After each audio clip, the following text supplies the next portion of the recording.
ये भी हम अभी भी आगे क्या डिस्कस करेंगे, टाइप्स ऑफ लिगेंड्स भी डिस्कस करेंगे, बट इनके अब हम डेंटिसिटी के बेसिस पे बात नहीं करेंगे। कुछ इन हर एक लिगेंड में ना कुछ स्पेशल फीचर होते हैं जिसकी वजह से हम उसे स्टडी करेंगे। जैसे अभी हम जो है हमने कल बाइडेंटेट लिगेंड स्टडी किए थे, तो आज हम देखेंगे कि जो हमारे पास बाइडेंटेट लिगेंड्स होते हैं specifically they can be divided further into two types of ligands, symmetric and unsymmetric. So we are talking about the bidentate ligands, ठीक है। और इन बाइडेंटेट लिगेंड्स को हमने दो क्लासेस में डिफाइन कर दिया है। एक तो हमारे पास कैसे होते हैं symmetric ligands, okay, and second we have unsymmetric ligands. कौन बताएगा कि सिमेट्रिक और अनसिमेट्रिक बाइडेंटेट लिगेंड्स का क्या मतलब है? पता है किसी को सिमेट्रिक और अनसिमेट्रिक बाइडेंटेट लिगेंड्स क्या होते हैं? बाइडेंटेट लिगेंड्स की कोई भी एग्जांपल बताओ मुझे। कल क्लास में सबने देखी थी बाइडेंटेट लिगेंड्स की कोई भी एग्जांपल। ऑक्सलेटो मैम। ऑक्सलेटो है ना, तो ऑक्सलेटो का स्ट्रक्चर कैसा होता है? ऑक्सलेटो बिलोंग करता है किसको? सिमेट्रिक लिगेंड्स की क्लास को। क्यों बिलोंग करता है? क्योंकि ऑक्सलेटो में देखो हमारे पास डोनर एटम्स कौन से हैं? दो डोनर एटम्स हैं, है ना, और दोनों के दोनों क्या है? ऑक्सीजन ही है। मतलब वो बाइडेंटेट लिगेंड जिसमें हमारे पास जो दो डोनर एटम्स हैं वो आइडेंटिकल है, ठीक है। जैसे ये डोनर एटम भी ऑक्सीजन है तो ये डोनर एटम भी ऑक्सीजन ही है। ऐसे बाइडेंटेट लिगेंड्स को हम क्या बोलते हैं? Symmetric ligand. तो इसके बेसिस पे आप मुझे बताओ इथाइलिन डायअमीन कैसा बाइडेंटेट लिगेंड होगा, सिमेट्रिक या unsymmetric? Ethylene diamine will be symmetric or unsymmetric? Ma'am symmetric. हाँ, यहाँ पे देखो both the donor atoms are identical. ऐसे लिगेंड्स को हम बोलेंगे सिमेट्रिक बाइडेंटेट लिगेंड। जो हमारा इथाइलिन डायअमीन होता है उसका स्ट्रक्चर इस तरह से है, NH2 CH2 NH2। दो डोनर एटम्स प्रेजेंट है, दोनों के दोनों कौन से हैं हमारे पास? नाइट्रोजन है। तो ये कैसा हो गया हमारे पास? It is a symmetric bidentate ligand. Now since you have studied the notes regarding the bidentate ligands, तो आप बताओ बाइडेंटेट लिगेंड्स ऐसा बाइडेंटेट लिगेंड बताओ जो अनसिमेट्रिक होगा। अब अनसिमेट्रिक से हमारा मतलब क्या हो सकता है? अनसिमेट्रिक मींस जिसके दो डोनर एटम्स डिफरेंट है, ठीक है। तो कौन सा बाइडेंटेट लिगेंड आएगा?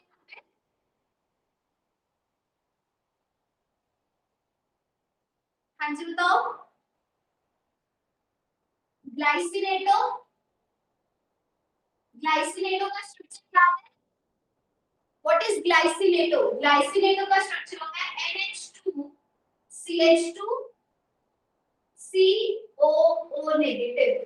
तो इसमें एक डोनर एटम तो आपका कौन सा होता है? नाइट्रोजन इस साइड से, दूसरा डोनर एटम कौन सा होता है? ऑक्सीजन। तो ये दोनों क्या करते हैं? मेटल्स को इलेक्ट्रॉन डोनेट करते हैं। तो इसमें हमारे पास दो डोनर एटम तो प्रेजेंट है बट दोनों डोनर एटम्स डिफरेंट है, इसलिए हम इसको क्या बोलते हैं? Unsymmetric bidentate ligand. जैसे एग्जांपल क्या है हमारे पास? ग्लाइसिन।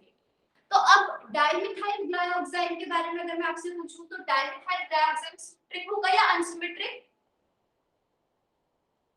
डीएमजी कॉम्प्लेक्स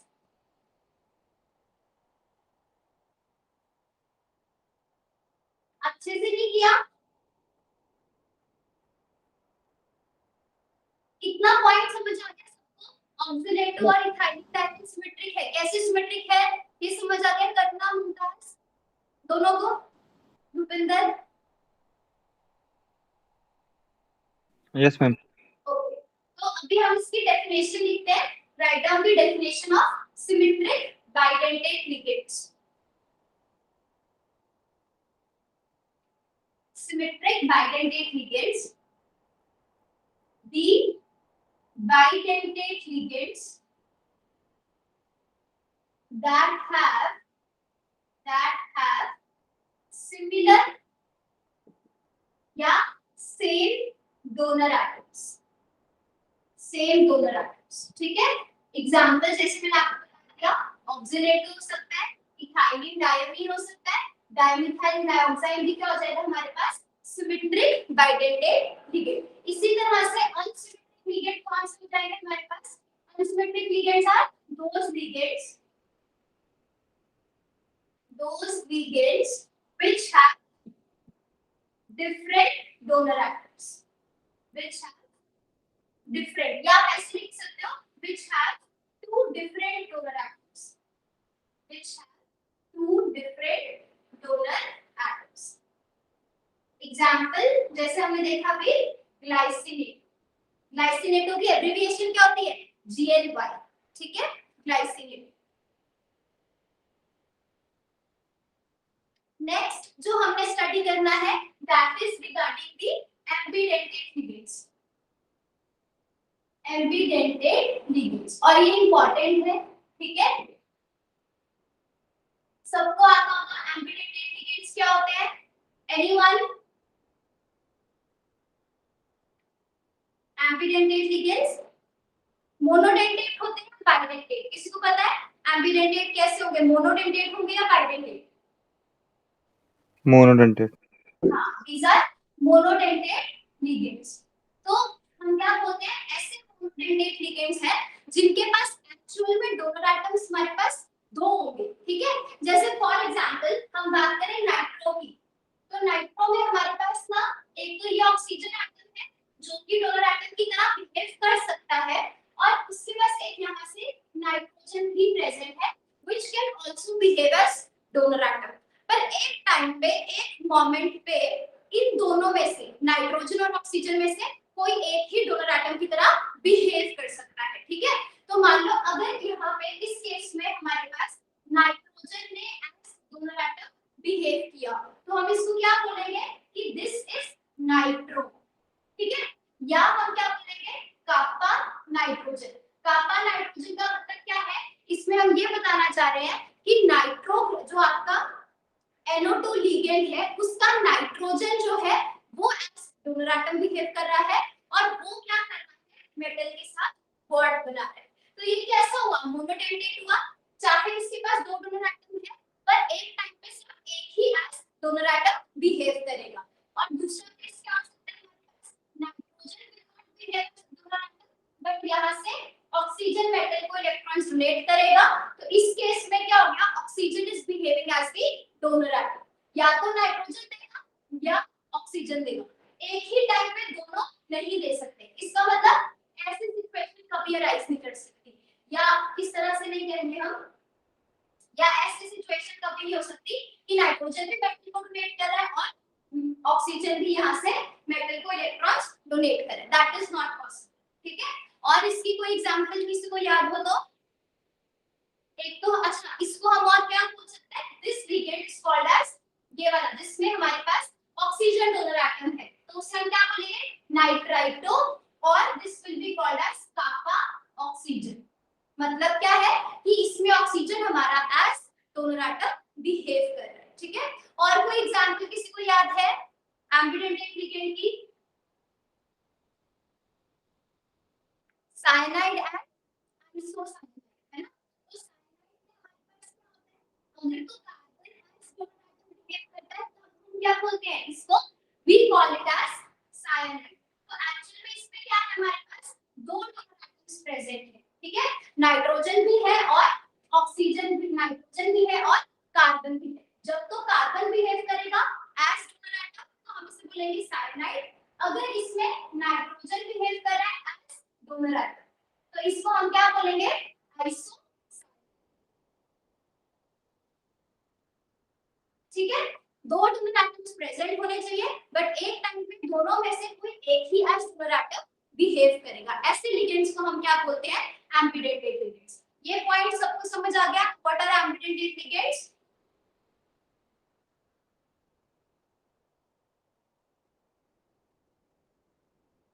ठीक है तो राइट डाउन these are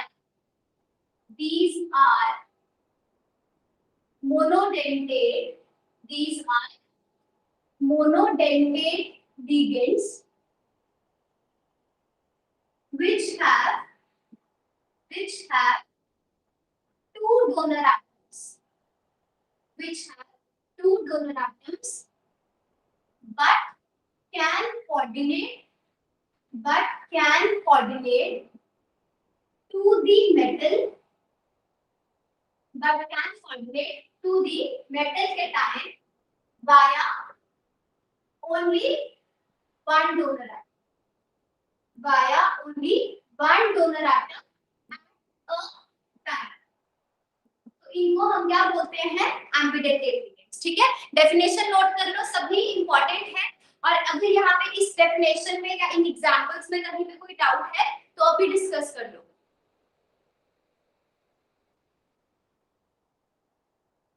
सबको क्लियर है regarding ambidentate ligands? Everyone please participate.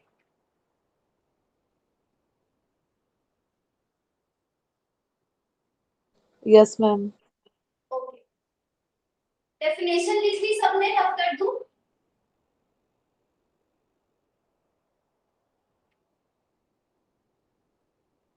चलो नेक्स्ट हम डिस्कस करेंगे रिगार्डिंग फ्लेक्सीडेंटेड लिगेंड्स।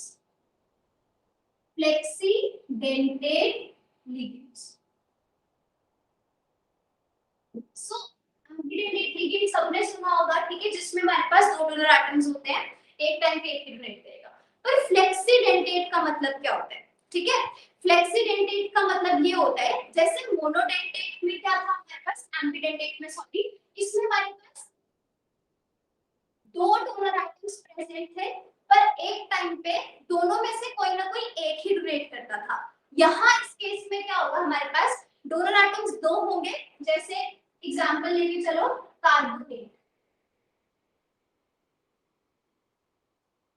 ठीक है, this is your carbonate ion. अब कार्बोनेट आयन कैसा होगा, इसमें हमारे पास दो डोनर एटम्स प्रेजेंट है। ठीक है, एक तो ये oxygen as donor atom behave कर सकता है और एक ये ऑक्सीजन भी एज डोनर एटम बिहेव कर सकता है।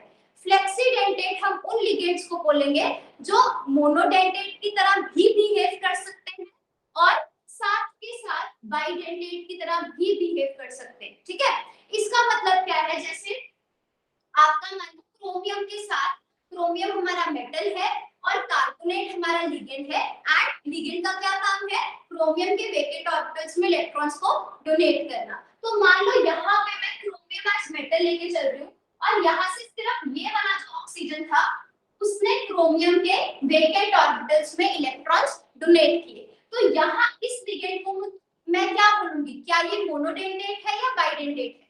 व्हाट इट इज, मोनो और बाय? Ma'am monodentate. हाँ, अभी इस केस में क्योंकि सिर्फ एक ही ऑक्सीजन जो है वो क्रोमियम के साथ बॉन्ड बना रहा है, तो इसको हम क्या बोलेंगे, this is a monodentate ligand. But यही कार्बोनेट आयन जब लेट्स सपोज सीरियम के साथ, सीरियम कौन से या आप कैसे कह लो कि सीरियम जो है मेटल वो कौन से ब्लॉक को बिलोंग करता है, एस, पी या डी या एफ ब्लॉक का एलिमेंट है सीरियम? किसको पता है? F block. एफ ब्लॉक है ना। तो लैंथेनॉइड्स, देखो ट्रांजिशन मेटल के कंपैरिजन में जो हमारे लैंथेनॉइड्स है उनका साइज बड़ा होता है। ठीक है, तो सीरियम के साथ ठीक है, सीरियम का साइज बड़ा है। ठीक है, तो सीरियम के साथ क्या हो रहा है, ये वाला ऑक्सीजन भी इसको इलेक्ट्रॉन्स डोनेट कर रहा है और ये वाला ऑक्सीजन भी इसको इलेक्ट्रॉन्स डोनेट कर रहा है। इस केस में हम लिगेंड दोनों में सेम है, इसमें भी कार्बोनेट था, इसमें भी कार्बोनेट है। इस केस में कार्बोनेट मोनोडेंटेट की तरह बिहेव कर रहा है, सिर्फ एक ऑक्सीजन क्रोमियम को इलेक्ट्रॉन्स डोनेट कर रहा है। इस केस में कैसे बिहेव कर रहा है, मोनो या बाइ? बाइडेंटेड में। बाइडेंटेड। ठीक है, तो लिगेंड्स जो हमारे पास कभी कभार तो मोनोडेंटेट की तरह बिहेव कर रहे हैं, but sometimes they are behaving as bidentate ligands depending on the metal with which it is attached. ऐसे लिगेंड्स को हम बोलते हैं फ्लेक्सीडेंटेड लिगेंड्स। फ्लेक्सी नाम इसलिए दिया कि they are flexible, they can act as monodentate also and they can act as bidentate also. But यहाँ पे हमारे पास क्वेश्चन ये आता है कि सिर्फ जो आपका ट्रांजिशन मेटल था क्रोमियम, उसके साथ तो इसने मोनोडेंटेट बनाया, और जो लैंथेनॉइड्स थे उसके साथ इसने बाइडेंटेट बनाया। इसका रीजन क्या हो सकता है? ठीक है, कि मेटल्स के चेंज होने से इस लिगेंड की डेंसिटी चेंज क्यों हो रही है? कोई सोच सकता है? Any guesses? क्या रीजन हो सकता है इसका?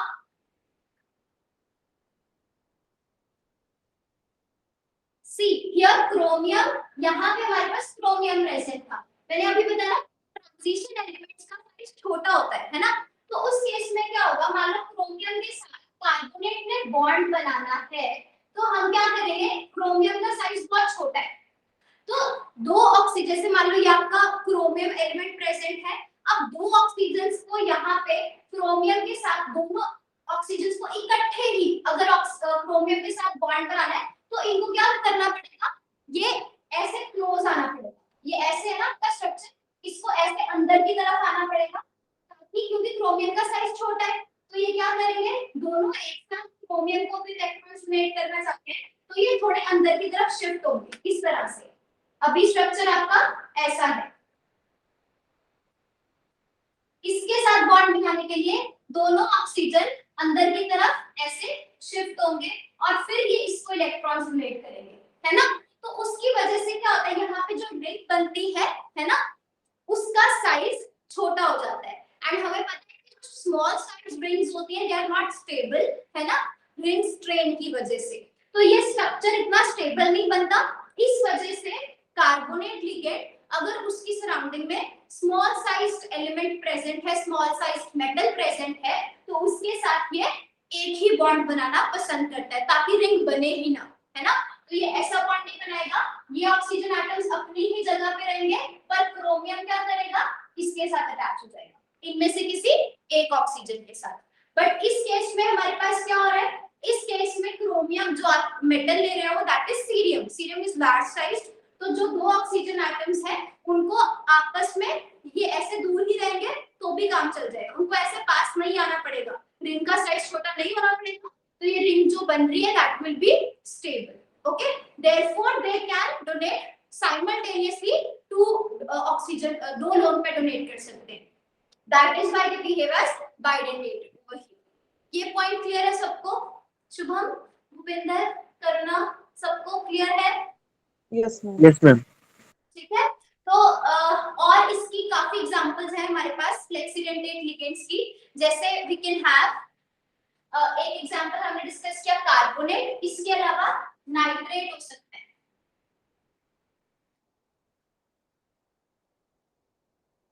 ठीक है, नाइट्रेट हो सकता है NO3 नेगेटिव, और यू कैन हैव फॉस्फेट, ठीक है, नाइट्रेट्स एंड फॉस्फेट। तो हम डेफिनेशन लिखेंगे पहले आप फ्लेक्सीडेंटेट लिगेंड्स की, राइट डाउन। शुड आई रख this? Yes, ma'am. Ma'am voice ना कट के आ रही है। एक्चुअली इस रूम में थोड़ा इशू रहता है, और बाकी रूम्स में ऑफलाइन क्लासेस चल रही हैं, मैं थोड़ा इधर पास कर देती हूँ stand. Okay.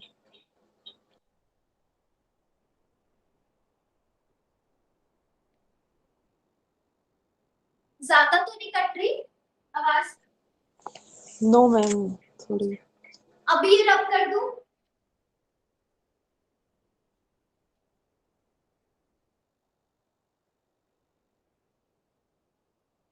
Okay, so write down about flexidentate ligands. Those ligands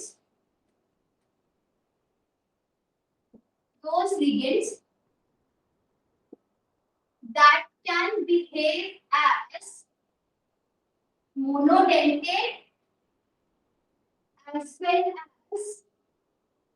as bidentate, as well as bidentate ligands are called as flexidentate ligands, are called as flexidentate ligands।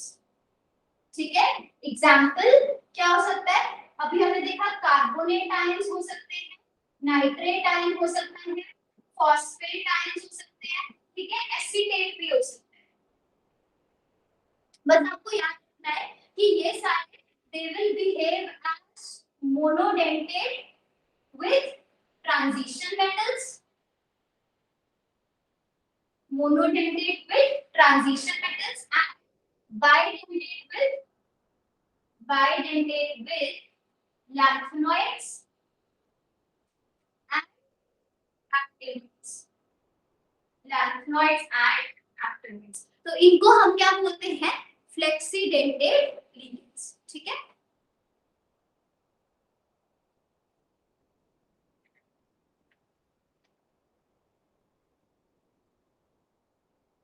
Next definition clear है सबको? Next we are going to study about chelating ligands, जो शायद सबको आते होंगे. Chelating ligands.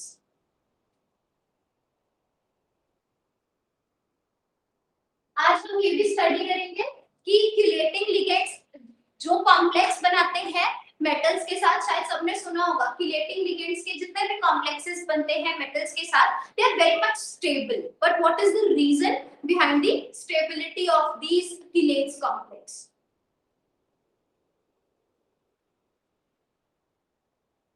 Okay, so पहली definition लिखते हैं. ठीक है, फिर मैं आपको साथ साथ समझाऊंगी. Write down what are chelating ligands. These are polydentate ligands. These are polydentate ligands that can form. अच्छा, polydentate का मतलब क्या होता है? ये शायद मैंने आपको नहीं बताया कल क्लास में. polydentate का मतलब क्या होता है? more than 2, 3 or 4 ligands attached हो. मतलब जिसमें डोनर एटम एक से ज्यादा हो. 2 भी हो सकते हैं, 3 भी हो सकते हैं, 4, 5, 6. ठीक है, तो बाइडेंटेट से लेके हेक्साडेंटेट तक जितने भी लिगेंड्स हैं उनको आप पॉलीडेंटेट बोलोगे. मतलब जिसमें डोनर एटम एक से ज्यादा हो. ठीक है, 2 भी हो सकते हैं, 2 से ज्यादा भी हो सकते हैं. These are the polydentate ligands that can form ring-like structures. These are polydentate ligands that can form ring-like structures with the metal ion. With the metal ion.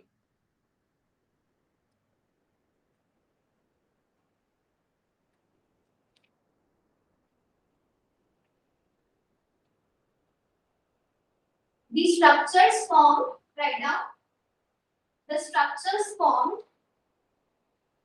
guys, लिख लो. The complex formed is called as chelate. Okay, and the ligand is called as chelating ligand. And the ligand is called as the chelating ligand.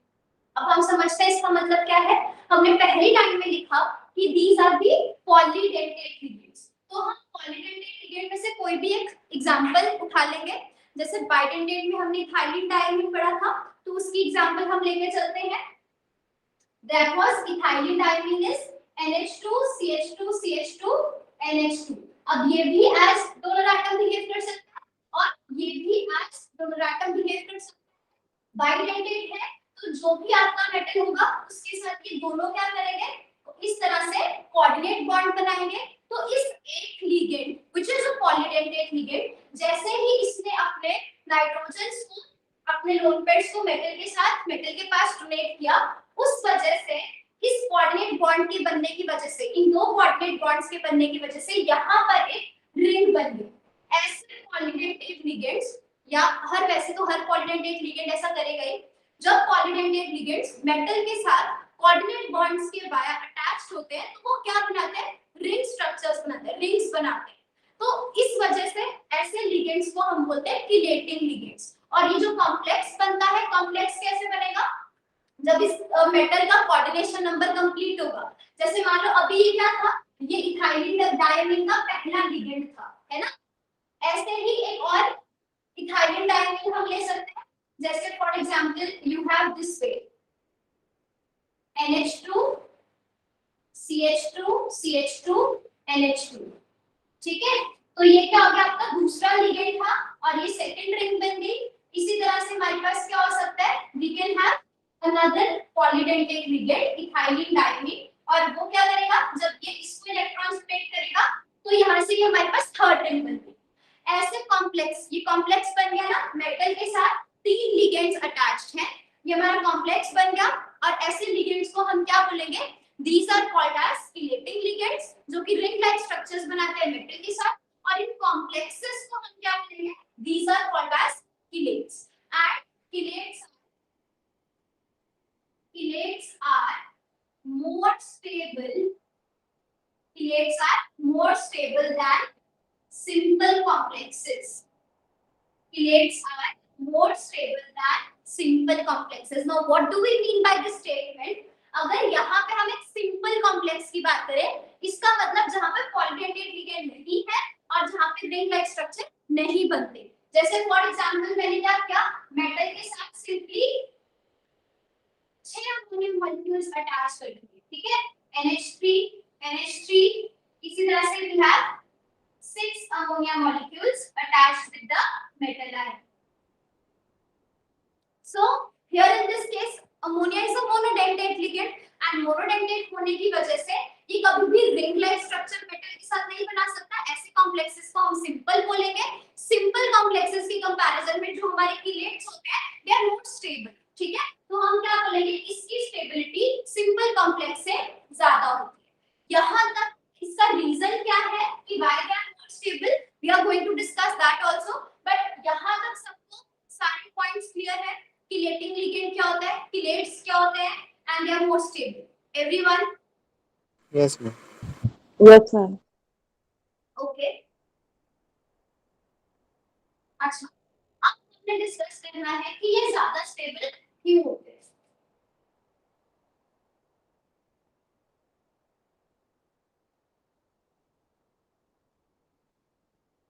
Just a second.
Is my voice audible, everyone?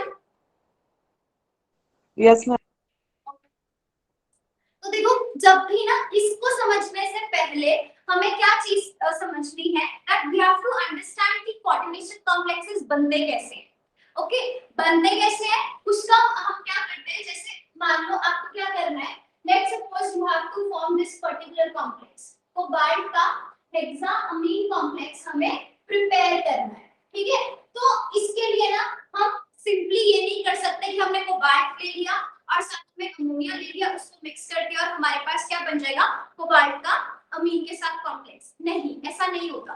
तो what is basically procedure for preparing this particular coordination compound, सबसे पहले हम क्या करते हैं, जो आपने metal यहाँ पे यूज किया हुआ है ना उसका सॉल्ट लेते हैं, ठीक है। जैसे मान लो कोबाल्ट क्लोराइड ले लिया, यहाँ कोबाल्ट की ऑक्सीडेशन स्टेट क्या है 3+, तो हम क्या करेंगे, कोबाल्ट क्लोराइड का सॉल्ट लेंगे, उसको हम क्या करेंगे, वाटर में डिसॉल्व करेंगे, मतलब एक्वस सॉल्वेंट जो है आपका, एक्वस सॉल्यूशन जो है उसमें हम इसको डिसॉल्व करेंगे। तो उससे क्या होगा, हमारे पास ये जो कोबाल्ट आयंस है उसकी सराउंडिंग पे 6 वाटर मॉलिक्यूल्स आके अटैच हो जाएंगे लिगेंड, और बाकी के जो इसके साथ क्लोरीन एटम्स प्रेजेंट है वो इसके साथ अटैच होंगे via electrostatic force of attraction, मतलब ये अब बेसिकली काउंटर आयंस बन जाएंगे यहाँ पर इस तरह से,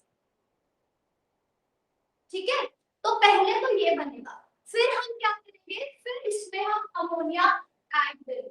मतलब बेसिकली प्रोसीजर ऐसा है कि आपने कर लिया, उसमें वाटर प्रेशर आपने पानी डाल के रखा हुआ है, उसके अंदर आप जैसे हम सिंपली घर में क्या करते हैं, ग्लास लेते हैं पानी का, उसमें नमक को डिसॉल्व करते हैं, सॉल्ट, वैसा ही है। आपने पानी लेना है, उसमें आपने कोबाल्ट क्लोराइड का जो सॉल्ट होगा उसको डिसॉल्व कर लेना है, तो उससे हमारे पास ये बन जाएगा, ठीक है।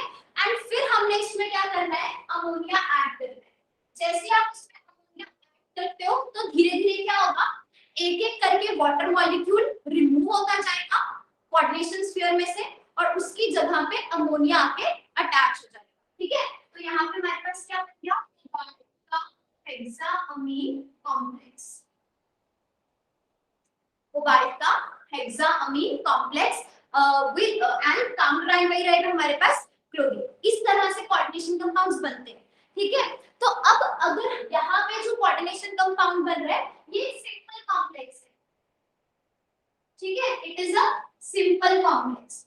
अब हम ध्यान से इसको कंपेयर करेंगे किलेट्स की प्रिपरेशन के साथ, ठीक है। तो सबसे पहले क्या ये रिएक्शन हम एक बार दोबारा लिखते हैं। तो basically what happens is you are taking the cobalt complex, ठीक है, ये आपने प्रिपेयर किया इस मेथड से, उसमें आप 6 अमोनिया मॉलिक्यूल्स जब ऐड करोगे तब जाके हमारे पास क्या बनेगा, cobalt hexaammine complex, cobalt hexaammine complex. Okay, now in this case जब एक एक करके वाटर मॉलिक्यूल बाहर निकलेंगे तभी उसकी जगह पे अमोनिया आएगा, तो इसका मतलब यहाँ पर प्रोडक्ट की साइड पे हमें 6 वाटर मॉलिक्यूल्स भी साथ में मिलेंगे, है ना। 6 water molecules will be obtained along with this. Now if we observe the number of molecules on the reactant side and the number of molecules on the product side, we will see कि दोनों में number of molecules same है। यहाँ number of molecules कितने हैं हमारे पास, देखो एक molecule तो ये हो गया हमारा, है ना, कोबाल्ट का कोऑर्डिनेशन कॉम्प्लेक्स, दूसरे 6 मॉलिक्यूल्स अमोनिया के हो गए, तो टोटल नंबर ऑफ मॉलिक्यूल्स यहाँ हमारे पास कितने थे, 7। और इस केस में जब रिएक्शन फॉरवर्ड डायरेक्शन में प्रोसीड की तो बाद में भी हमारे पास नंबर ऑफ मॉलिक्यूल्स कितने रहेंगे, 1 + 6 दैट इज 7। तो क्या मैं बोल सकती हूँ कि यहाँ पे change in number of molecules that is delta n will be 0। change in number of molecules on the this reactant side and on the product side that is same, so that is same, तो उसकी वजह से change को 0 आ गया।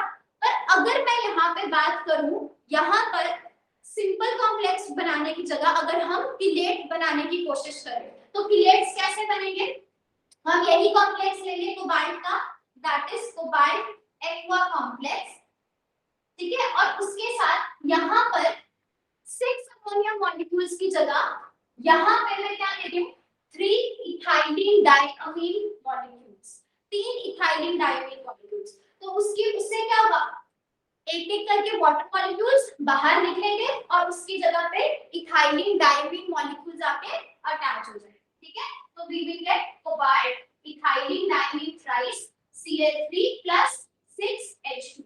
अब यहाँ पे question आता है कि यहाँ पे 6 वाटर को निकालने के लिए यहाँ पे 6 अमोनिया यूज किया था, पर यहाँ पे 6 वाटर मॉलिक्यूल्स को निकालने के लिए हमने सिर्फ 3 इथाइलिन डायमीन यूज किए।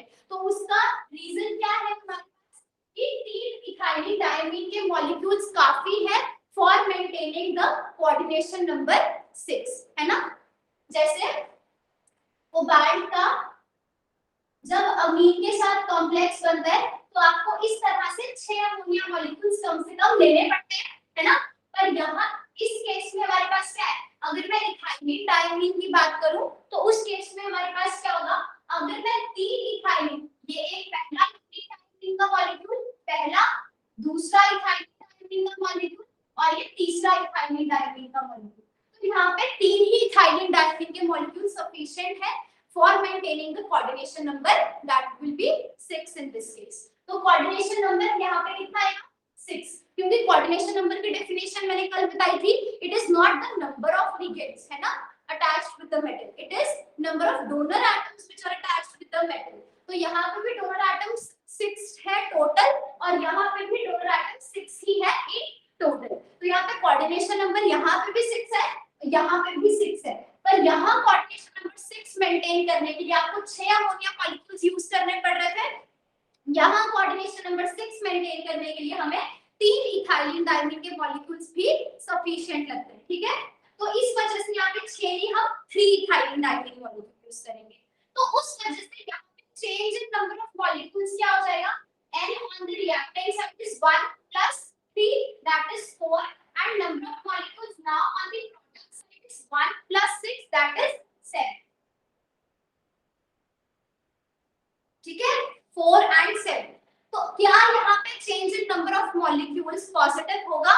Yes, because change in number of molecules will be number of molecules on product side minus number of molecules on the reactant side। तो वो कितना हो जाएगा, 7 minus 4, that is equal to 3।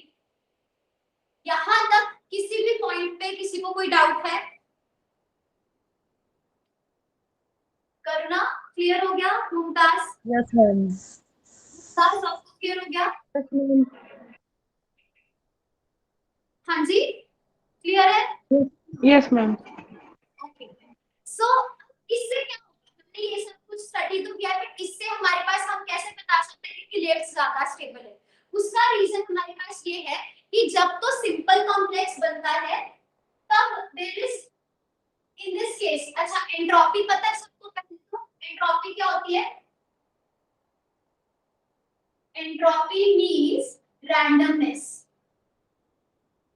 Entropy means randomness, है ना। If number of molecules are increased, if number of molecules are increased, उससे क्या होगा, randomness बढ़ेगी, randomness will increase, और अगर randomness increase होगी तो उसकी वजह से क्या होगा, entropy that will also increase, entropy will increase, ठीक है। तो अब हमारे पास पहले केस में change in number of molecule 0 है, मतलब नंबर ऑफ मॉलिक्यूल्स बढ़ ही नहीं रहे, तो यहाँ पे एंट्रोपी भी इतनी नहीं बढ़ेगी। पर इस केस में जैसे ही रिएक्शन आपकी रिएक्टेंट साइड से प्रोडक्ट साइड में जाएगी तो नंबर ऑफ मॉलिक्यूल्स बढ़ते हैं, जिसकी वजह से रैंडमनेस इंक्रीज होगी, और उस वजह से हमारे पास अल्टीमेटली क्या होगा, एंट्रोपी भी इंक्रीज करेगी, ठीक है। Entropy will increase. Now you know, all of you know that कि हमारे पास क्या होता है, ये फार्मूला सबने थर्मोडायनामिक्स में देखा होगा, delta G is equal to delta H minus T delta S, है ना।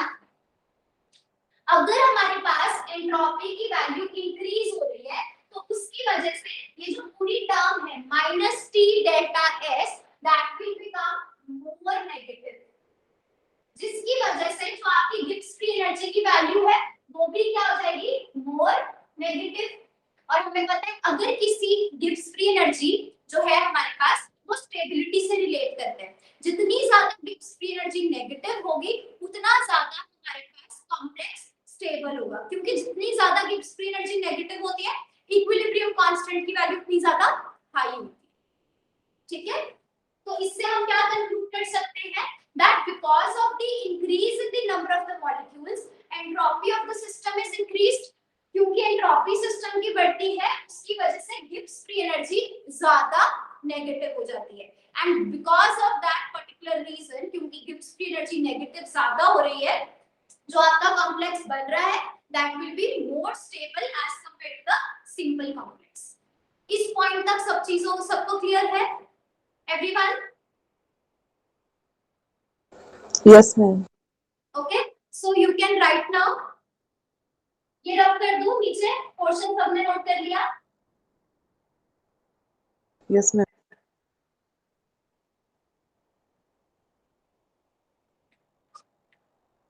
ठीक है, so now you should write that during chelation क्या होता है, formation of chelates, during chelation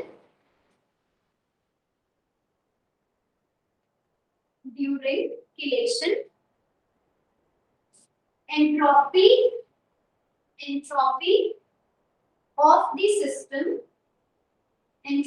of the system is increased. ठीक है, due to which del G becomes more negative and the stability of complex is increased.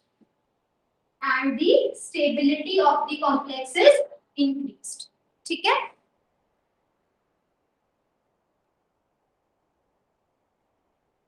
and the stability of the complex is increased.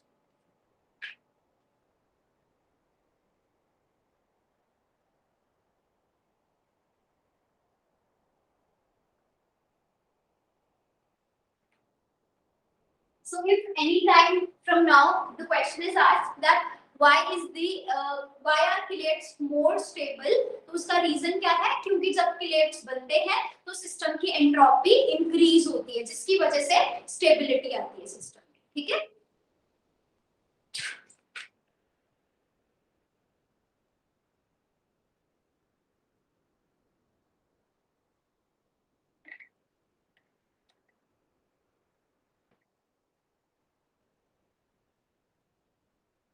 next we are going to discuss about macrocyclic ligands.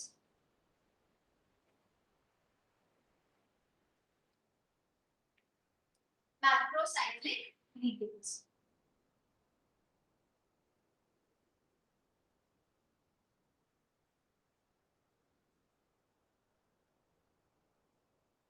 क्या होते हैं macrocyclic ligands? किसी को पता है?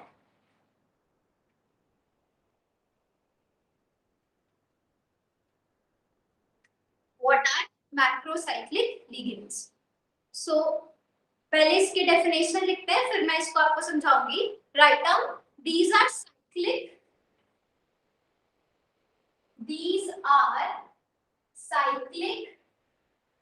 polydentate ligands.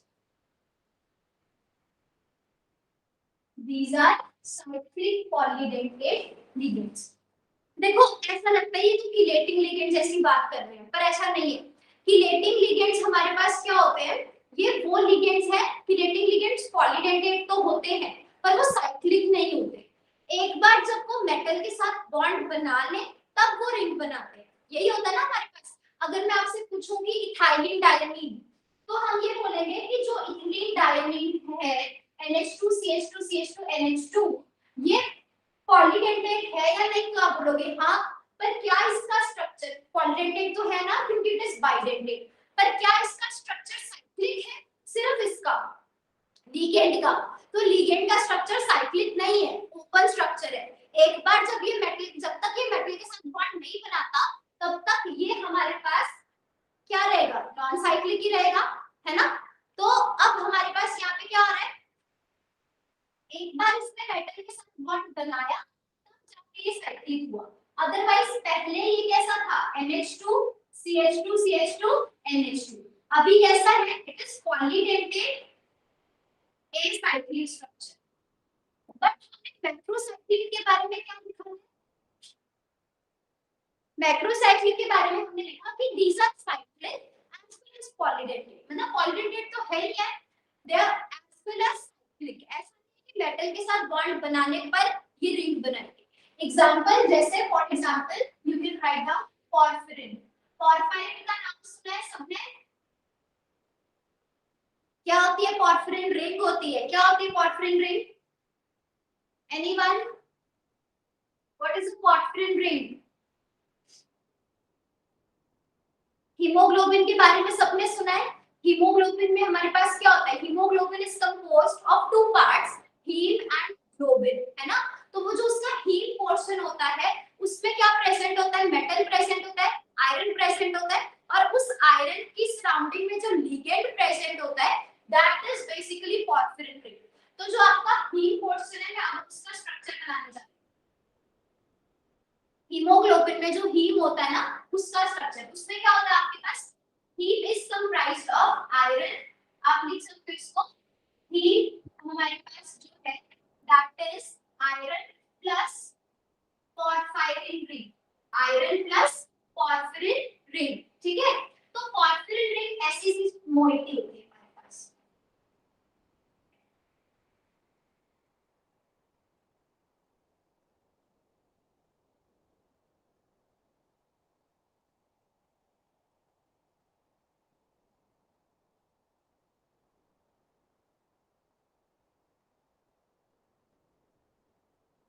ठीक है, इस तरह सा कोई स्ट्रक्चर होता है।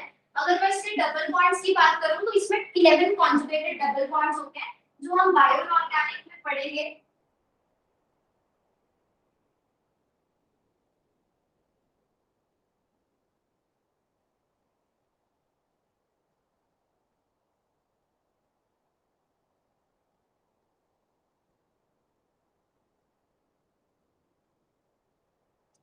देखो काउंट करो कितने डबल बॉन्ड्स हो गए हमारे पास। We have 1 2 3 4 5 6 7 8 9 10 11। तो ये इसका एग्जैक्ट स्ट्रक्चर मैंने आपको बताया। इसमें देखो ये साइक्लिक है ना, रिंग ऑलरेडी बनी हुई है, हमें बनाने की जरूरत, अभी मेटल के साथ हमने जोड़ा ही इसको, पर पहले से ही रिंग बनी हुई है, तो हम कह सकते हैं कि साइक्लिक है। as well as it is polydentate. Why? Because इसमें हमारे पास 4 हाइड्रोजन donor atom present है। ठीक है, 4 नाइट्रोजन एटम्स, जहां पे ये N है ना, या NH कर लो, जहां पे नाइट्रोजन के 2 बॉन्ड्स बन रहे हैं ना, वो आपका NH होगा। जिसमें 3 बॉन्ड्स बन रहे हैं वो सिंपल नाइट्रोजन। तो अब क्या होगा, ये साइक्लिक भी है और ये पॉलीडेंटेट भी है। जब ये आयन के साथ अटैच होगा इस तरह से, अटैच होने से पहले ही इसने क्या कर रखा था, अटैच होने से पहले से ही रिंग बनी हुई थी। So it is already cyclic polydentate structure, but this one is polydentate but not cyclic. एक बार मेटल के साथ बॉन्ड डालेंगे तब साइक्लिक होता है। तो ये हमारा कैसा है, chelating ligand, chelating ligand। ठीक है, इसको ना आप ऐसे लिख लो, these are large cyclic polydentate, बड़े होते हैं इसी वजह से इनका नाम आता है मैक्रोसाइक्लिक ligands। ठीक है, उनमें से एक एग्जांपल हमारे पास पोर्फिरिन रिंग है, और हमारे पास एग्जांपल हो सकती है क्लोरीन रिंग। ठीक है, क्लोरीन रिंग हो सकती है या क्लोरीन रिंग हो सकती है। इसके बारे में हम ज्यादा डिटेल में बायो इनऑर्गेनिक चैप्टर में पढ़ेंगे। जैसे पोर्फिरिन कहां प्रेजेंट होता है, हीम में, वैसे क्लोरीन प्रेजेंट होती है क्लोरोफिल में, और क्लोरीन प्रेजेंट होता है विटामिन B12 में। ठीक है, और इन दोनों के स्ट्रक्चर बहुत हद तक इसके जैसा ही होता है, पोर्फिरिन रिंग के जैसा। तो ज्यादा मैं उसके स्ट्रक्चर में नहीं जाऊंगी, बायो इनऑर्गेनिक में हमने ये सब चीजें कवर करनी है। अभी के लिए आपके लिए इतना सफिशिएंट है। आपको मैक्रोसाइक्लिक लिगेंड सबको समझ आ गए क्या होते हैं? What are macrocyclic ligands? Clear to everyone? Yes, ma'am. So here we have finished up with the this what we say the types of ligands. ठीक है, on the basis of the denticity हमने पढ़ लिया है कि mono, by, try, tetra, hexa किन्हें बोलते हैं। और उसके बाद हमारे पास स्पेशल फीचर्स के जो लिगेंड्स हैं जैसे एम्बिडेंटेट, फ्लेक्सीडेंटेट, किलेटिंग लिगेंड्स, मैक्रोसाइक्लिक, ये भी डिस्कस करते हैं। नेक्स्ट हम प्रोसीड करेंगे regarding the theories of coordination complexes. तो बेसिकली हमने 4 थ्योरीज पढ़नी है कोऑर्डिनेशन कॉम्प्लेक्स से related, that is your Werner's theory, valence bond theory, crystal field theory and molecular orbital theory. अभी पहली थ्योरी हम स्टार्ट करेंगे, पहले थ्योरीज लिख लो, हमने कौन सी पढ़नी है। ये सबने ड्रॉ कर लिया?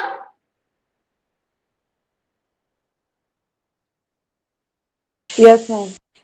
Write down theories of coordination compounds.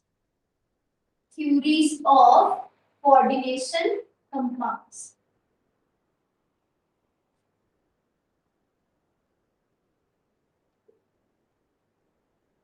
So we will be dealing with Werner's theory,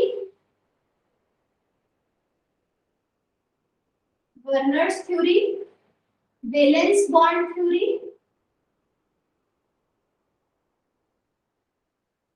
okay, crystal field theory. Next, write down crystal field theory,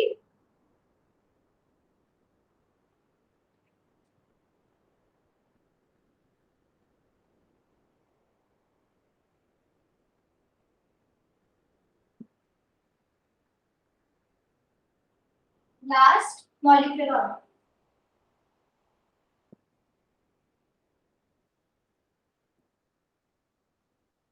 ठीक है, ये सब थ्योरीज हमने पढ़नी है, एमओटी,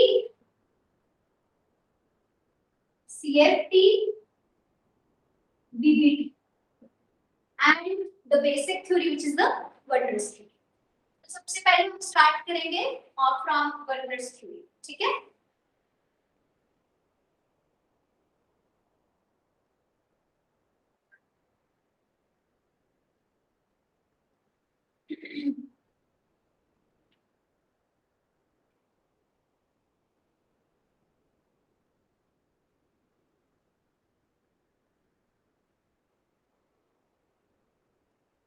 तो सबसे पहले हम इसमें क्या करेंगे, postulates लिखेंगे, then I'll explain it to you. Okay, write down.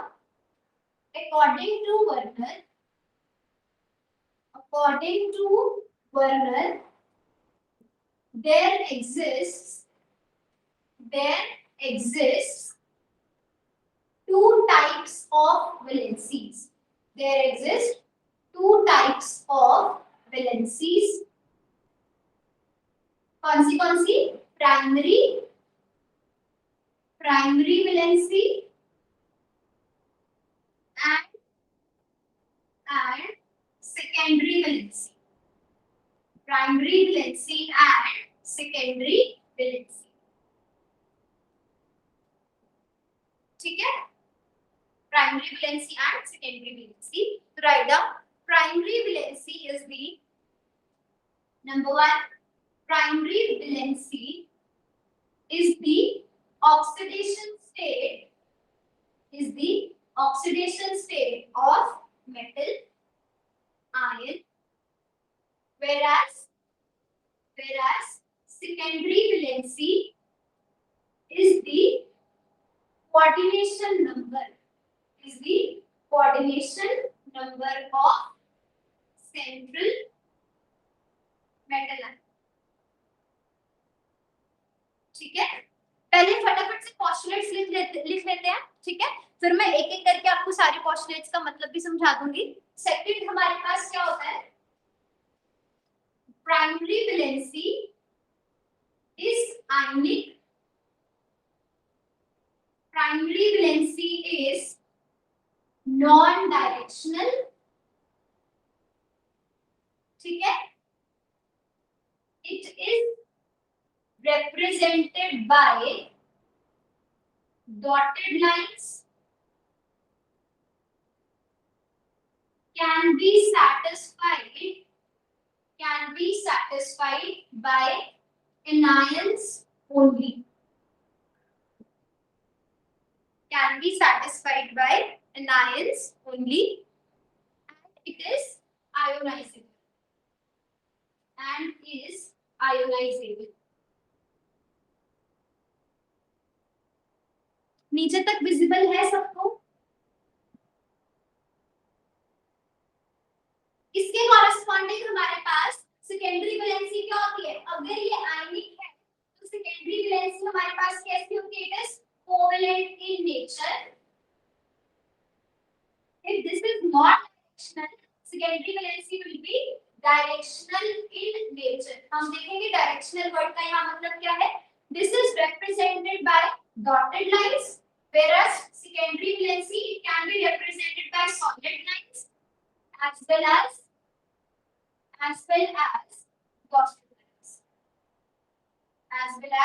dotted lines. ठीक है, solid lines as well as dotted lines.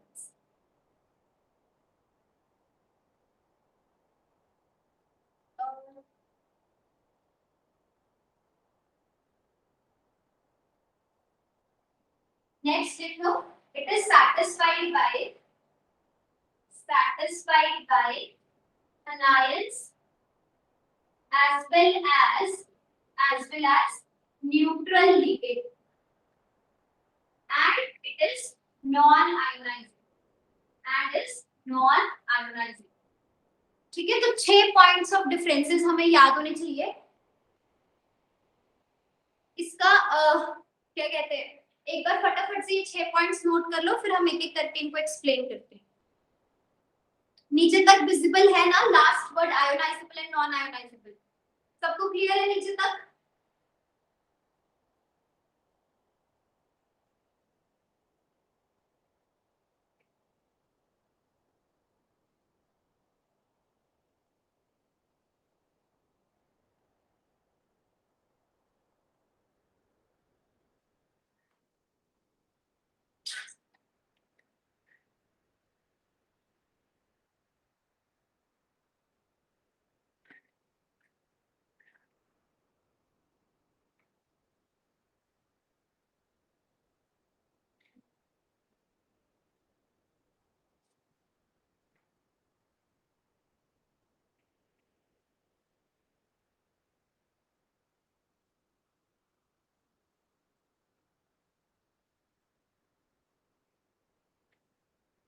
Okay so here first state, अच्छा इसको ना थ्योरी, इसकी जो बर्नर्स थ्योरी है उसके हमारे पास पोस्टुलेट्स को समझने से पहले what we are gonna do is we have to understand कि मान लो अगर इस तरह से ना,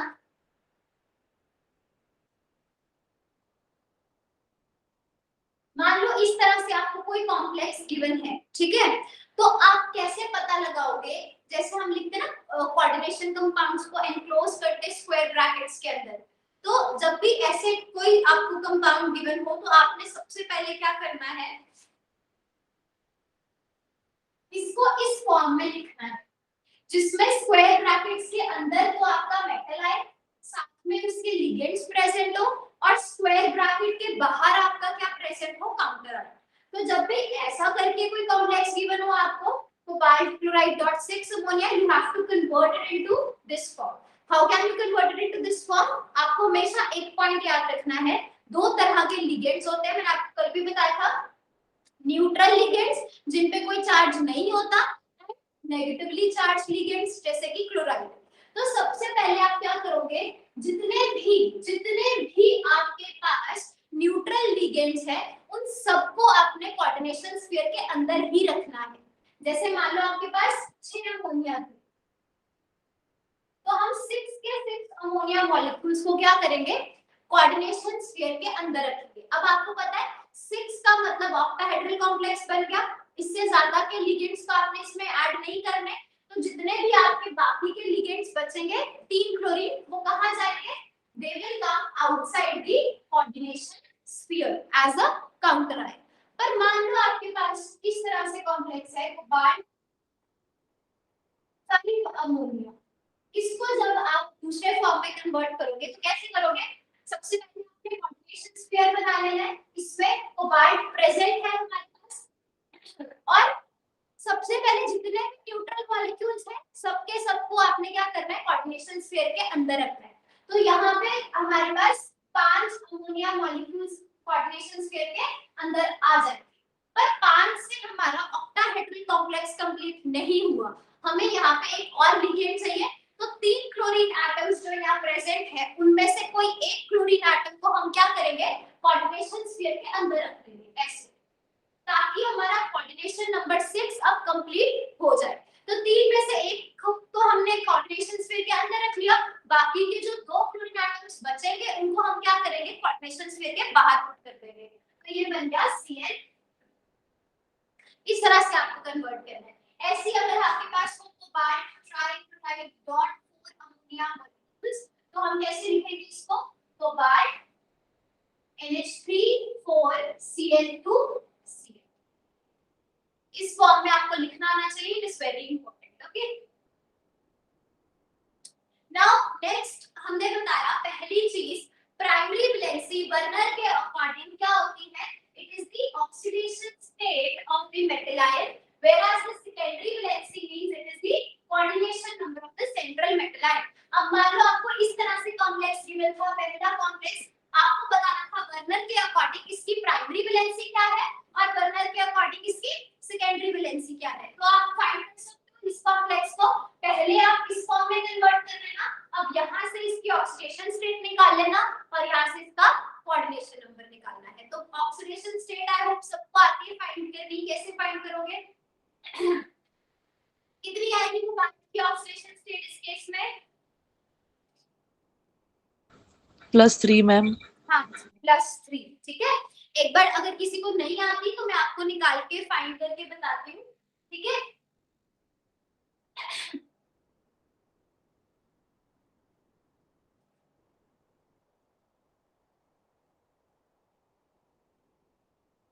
So here we have this particular complex, cobalt hexaamine Cl3, है ना, cobalt hexaamine Cl3। तो यहाँ हम कैसे फाइंड करते हैं ऑक्सीडेशन स्टेट, मान लो आपको कोबाल्ट की ऑक्सीडेशन स्टेट फाइंड करनी है, हमें नहीं पता तो उसको हम X लिख देंगे। सबसे पहले हम जाएंगे काउंटर आयन पे, हम सबको पता है कि क्लोरीन के ऊपर चार्ज कितना होता है, -1, तो 3 क्लोरीन पे चार्ज कितना आ जाएगा, -3। अगर इसके ऊपर कोऑर्डिनेशन स्फीयर के बाहर जितना भी चार्ज होता है, -1 है, -2 है, -3 है, उसका इक्वल बट ऑपोजिट जा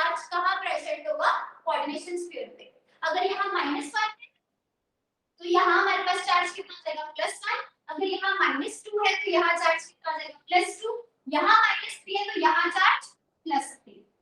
इसका मतलब जो आपका कोऑर्डिनेशन स्फीयर है उसके ऊपर चार्ज +3 प्रेजेंट है। इसका मतलब बार x प्लस कितने लिगेंड हो गए 6 अमोनिया मॉलिक्यूल्स, और अमोनिया कैसा होता है इट इज न्यूट्रल और इसके ऊपर चार्ज क्या होगा 0, तो इसका charge 0 will be equal to +3। in short oxidation state of metal plus charge on ligands is equal to charge on the complex ठीक है। Just a second.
मुमताज की कॉल नहीं चल रही है। Second.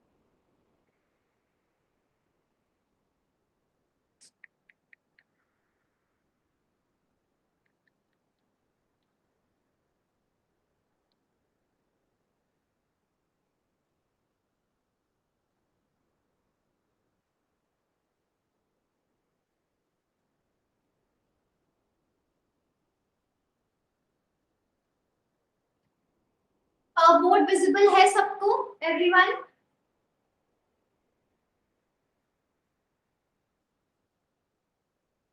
Yes, ma'am. Just a second. हाँ, so we were basically talking about how to find the oxidation state, right? तो यहाँ पे मैंने आपको बताया ना oxidation state of the metal plus charge on the ligands will be equal to the charge on the particular complex, है ना?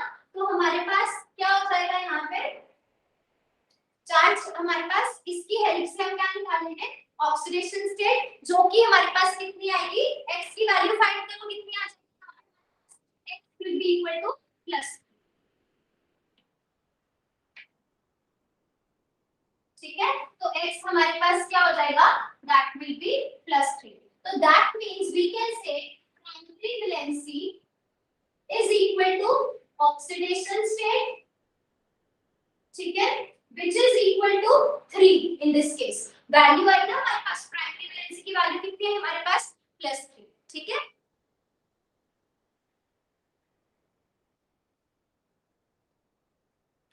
यहाँ इस पॉइंट तक सबको क्लियर हो गया। अब आप सबसे क्या करते हैं इसकी भी निकालो वैल्यू ऑक्सीडेशन स्टेट की, मतलब इस पर्टिकुलर कॉम्प्लेक्स के लिए भी प्राइमरी वैलेंसी फाइंड करके बताओ और इसके लिए भी प्राइमरी वैलेंसी फाइंड करके बताओ क्या आंसर आएगा।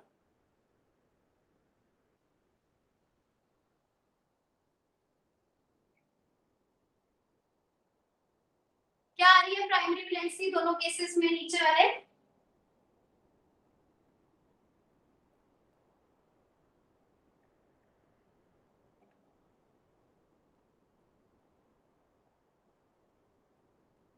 What is the value of primary valency for second and third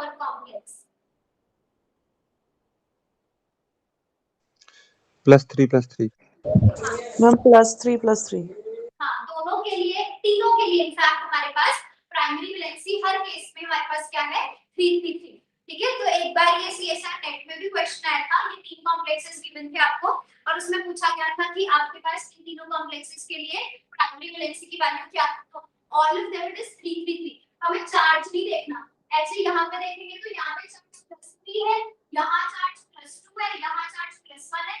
This is what primary valency. Primary valency simply means it is the oxidation state. ठीक है।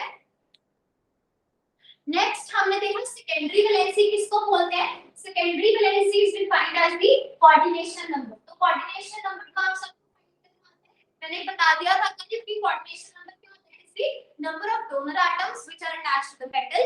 तो first case में हमारे पास cobalt के साथ कितने donor atom attached हैं?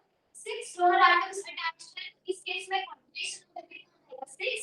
तो हमारे पास secondary valency भी कितनी हो जाएगी? That will be 6। Next case में कोबाल्ट के साथ 4 से 5 अमोनिया मॉलिक्यूल्स प्रेजेंट है और एक क्लोरीन प्रेजेंट है, बट कंबाइन करके टोटल हमारे पास जो number of donor atoms attached है दैट इज अगेन 6। तो इस केस में भी हमारे पास सेकेंडरी वैलेंसी क्या हो जाएगी? That will B 6। Last case में देखो सेकेंडरी वैलेंसी की वैल्यू कितनी आ रही है? 6 Yeah. So we know now according to Werner's theory, primary valency का मतलब और कुछ नहीं है। Primary valency it just means what is the oxidation state of the metal and secondary valency से हमारा मतलब क्या है? It simply means the coordination number of the complex ion. Next हमने जो लिखा था that was the primary valency is basically ionic in nature, whereas secondary valency कैसी होती है? covalent. ठीक है। तो बहुत सिंपल सी बात है, देखो हमारे पास सेकेंडरी वैलेंसी की अगर मैं बात करूं तो सेकेंडरी वैलेंसी हमारे पास सिंपली क्या है? It is the number of donor atoms. Secondary valency is the number of donor atoms, है ना। Secondary valency is the number of donor atoms या it is the coordination number. और अब आपको पता है number of donor atoms these are attached to the metal, these are attached to the metal via what?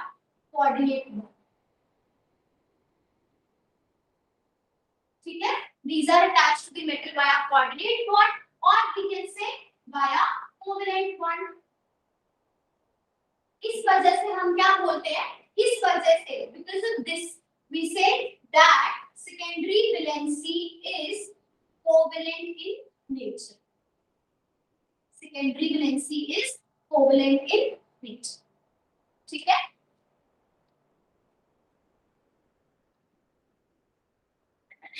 ये point clear है कि secondary valency को कोवेलेंट क्यों बोला जाता है? सबको क्लियर है?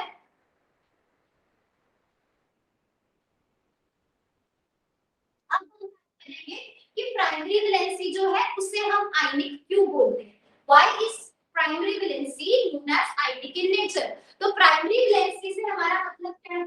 Primary valency it means the oxidation state.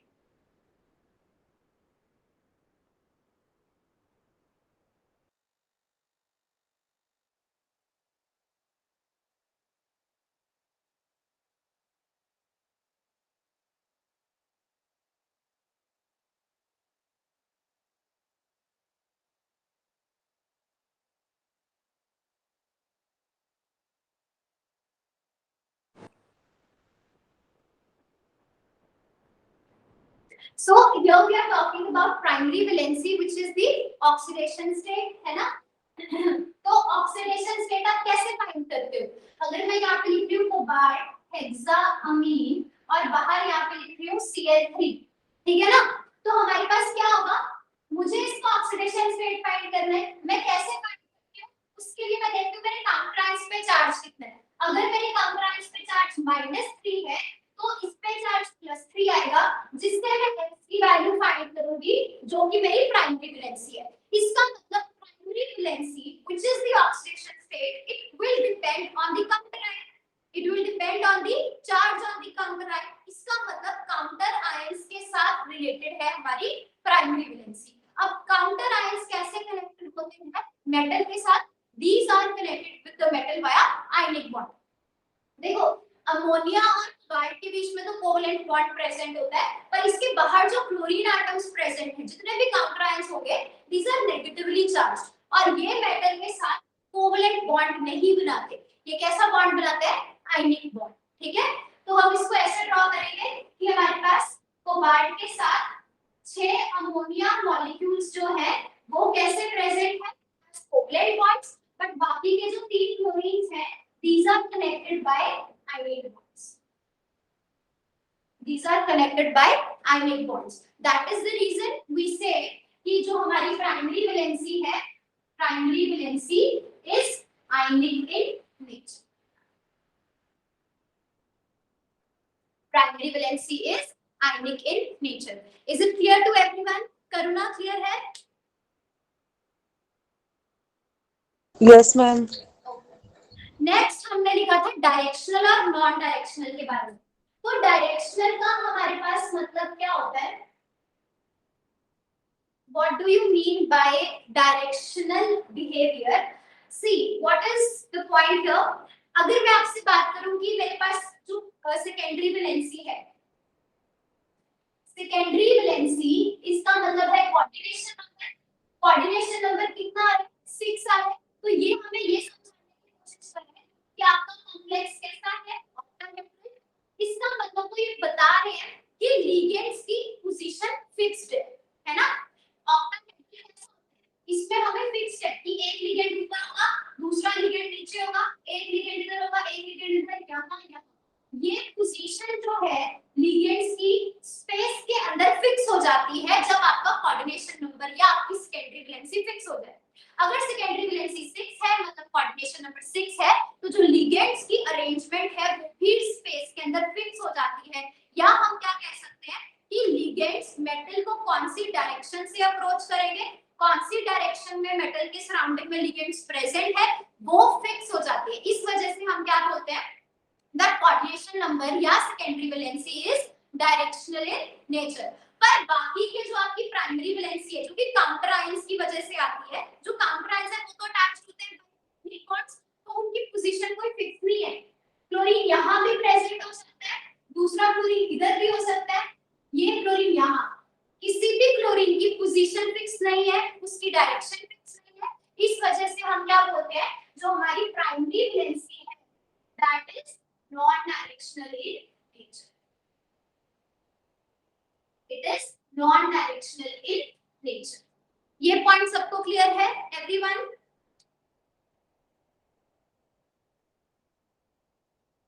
Yes, ma'am. ठीक है, फिर हमने लिखा कि जो आपकी प्राइमरी वैलेंसी है is represented by dotted line, secondary valency can be represented by solid as well as dotted. देखो इस केस में प्राइमरी वैलेंसी जो क्लोरीन से आ रही है उसको हमने डॉटेड लाइन से रिप्रेजेंट किया, ये एज पर कन्वेंशन है जो आपको याद करना पड़ेगा। और बाकी के जो सेकेंडरी वैलेंसी है, अमोनिया मॉलिक्यूल्स जो है वो हमारे कोवेलेंट बॉन्ड से कनेक्टेड होते हैं, उसको हम सॉलिड लाइन से शो करते हैं। पर कुछ केसेस में जैसे ये मॉलिक्यूल था जिसमें आपके पास कोबाल्ट पेंटाअमीन क्लोरीन डाइक्लोराइड था, इसमें ये क्लोरीन सेकेंडरी वैलेंसी तो सैटिस्फाई करता ही है, साथ में प्राइमरी वैलेंसी भी सैटिस्फाई करता है। कब आपको कैसे पता लगेगा? जब भी कोई negative atom, negatively charged atom counter ion में नहीं, कोऑर्डिनेशन स्फीयर के अंदर प्रेजेंट होता है, तब और उस टाइम पे वो प्राइमरी वैलेंसी को भी सैटिस्फाई करता है और सेकेंडरी वैलेंसी को भी सैटिस्फाई करता है। उस टाइम पे आपने उसको मेटल के साथ solid line as well as dotted line दोनों के साथ शो करना है। तो इसका स्ट्रक्चर ऐसा हो जाएगा आपके पास।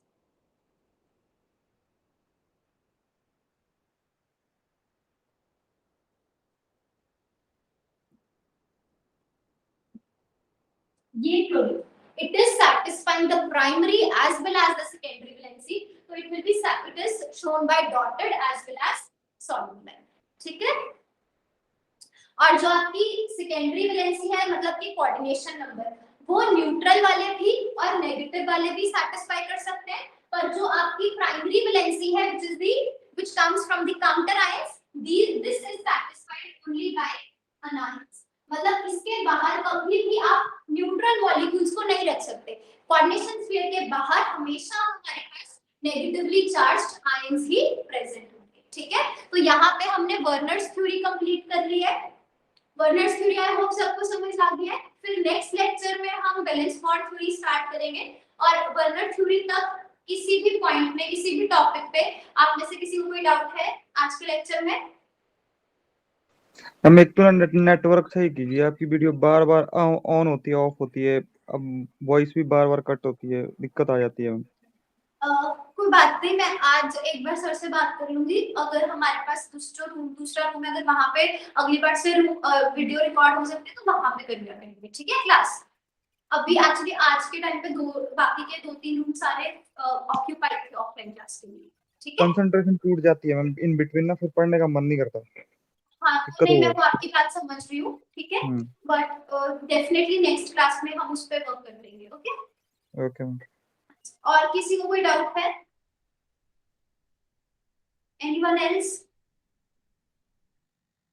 ओके, ठीक है। तो I am ending the class, rest will continue next week जब हमारी क्लास आएगी, ठीक है। Okay okay ma'am.